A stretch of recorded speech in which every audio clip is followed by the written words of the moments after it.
In the video before, we manipulated the root bridge election and used priority to make N9K2 the root bridge.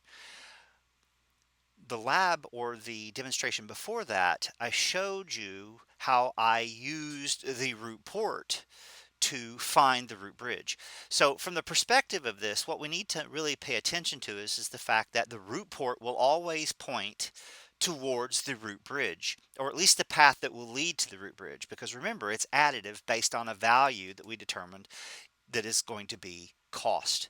So if I go to 9K1 and I say show spanning tree for VLAN 100, the VLAN that we're working with, I'm going to be able to see all of the leaks that I have, Ethernet 1.1, 1.2, 1.3, 1.4, and 1.5, all on 9K1. And you'll see Ethernet 1.1 is the root port. That's going to be the easiest and fastest way to be able to find that value. I can also type show spanning tree for VLAN 100 root, and it's going to tell me how it's going to get there. And we see here it's going to use Ethernet 1.1, and it tells me the cost to reach that destination. It says the cost is 4. Now if I come in and I take a look at show interface E11 and we look at the value here, what we're going to see is this is a 10 gig interface. So this is a 10 gig Ethernet connection that's being emulated as part of the NX OS 9000V device. Now, when we look at this, it's easy to see on a switch like 9K3, because if I log into that switch and I type show spanning tree for VLAN 100, what we're going to see is that I am going to have a root port, and we see that root port is Ethernet 1.5. If I look at it from the perspective of the drawing, 1.5 points towards 9K2 because it's the root bridge. Now, what we haven't covered is what happens if I have more than one interface connecting two switches. Now, I can tell you, based on the theory that we just went through, that what will end up happening is the lowest number port will get elected as the root port. So without doing anything, if I go to 9K1 and I type show spanning tree for VLAN 100 and look specifically at Ethernet 1.1 and 1.2, we're going to find that Ethernet 1.1 will be the root port and Ethernet 1.2 will actually be blocking. So let's do that. So what I'm going to do is I'm going to say show spanning tree for VLAN 100, and the only two interfaces that I want to pay attention to are going to be these two right here. We see that the port that I'm going to use to reach the root bridge is Ethernet 1.1, and like I said, Ethernet 1.2 will actually be blocking. Now this is an issue for me, because when we start taking a look at this, what we need to determine, or what we need to decide, is going to be the possibility may exist that I may need to manipulate this process. So as an example, what I may want to have happen is I may want Ethernet 1.2 to be the root port and not Ethernet 1.1. Now the way that I could do that is I can manipulate the cost.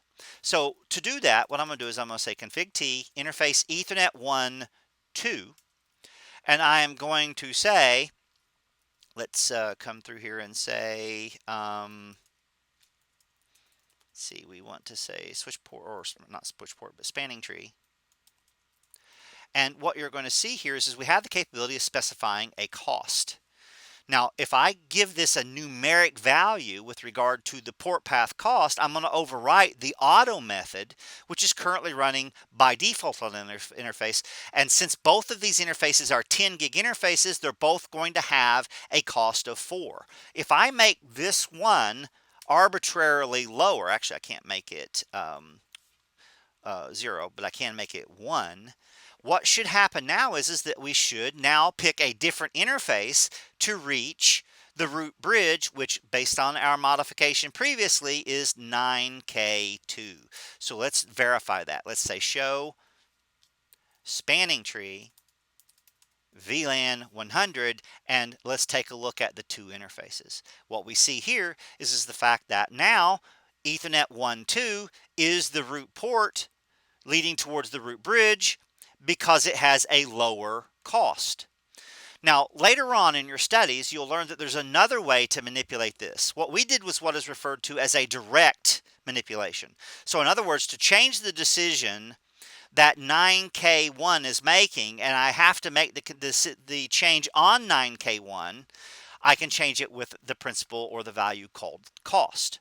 However, if I was not allowed to make a modification on 9K1, the only other place that I could make a modification would be 9K2, and what you'll learn later on in your studies is that I can actually go through and change the default priority that's being advertised from 9K2 to 9K1, which is an indirect modification.